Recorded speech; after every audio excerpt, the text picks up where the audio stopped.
বৃহস্পতিবার বিকেলে রাজধানীর গুলশান কার্যালয়ে অস্ট্রেলিয়ান হাইকমিশনার সুসান রাইলের সঙ্গে সৌজন্য সাক্ষাৎ করে বিএনপির প্রতিনিধি দল। বৈঠকে দুই দেশের বিনিয়োগ, কৃষি, জাতীয় নির্বাচন সহ নানা বিষয়ে আলোচনা হয়। বৈঠক শেষে বিএনপি স্থায়ী কমিটির সদস্য আমির খসরু মাহমুদ চৌধুরী বলেন, সুষ্ঠু নির্বাচন অনুষ্ঠানে বাংলাদেশকে সহযোগিতা করবে অস্ট্রেলিয়া। সবাই স্থিতিশীল নির্বাচন চায় বলেও মন্তব্য করেন তিনি।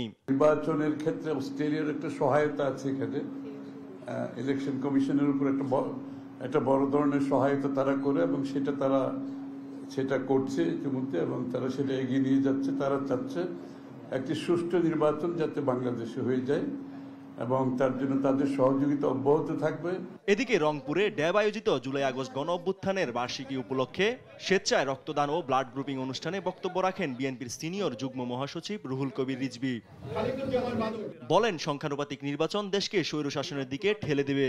যখন এই আনুপাতিক ভোটের বিষয়টি আসবে তখন তো দলকে ভোট দিবে, দল তারপরে বেছে বেছে তার লোকদের এমপি বলে ঘোষণা করবে, তাহলে তো আরো বেশি স্বৈর শাসনের দিকে ঠেলে দেওয়া হবে। স্থানীয় পর্যায়ে আর কোনো নেতৃত্ব থাকবে না। এ পদ্ধতি স্থানীয় পর্যায়ে নেতা তৈরির প্রধান অন্তরায় হবে বলেও মনে করেন রিজভী। ইউসুফ ভুঁইয়া, দেশ টিভি, ঢাকা।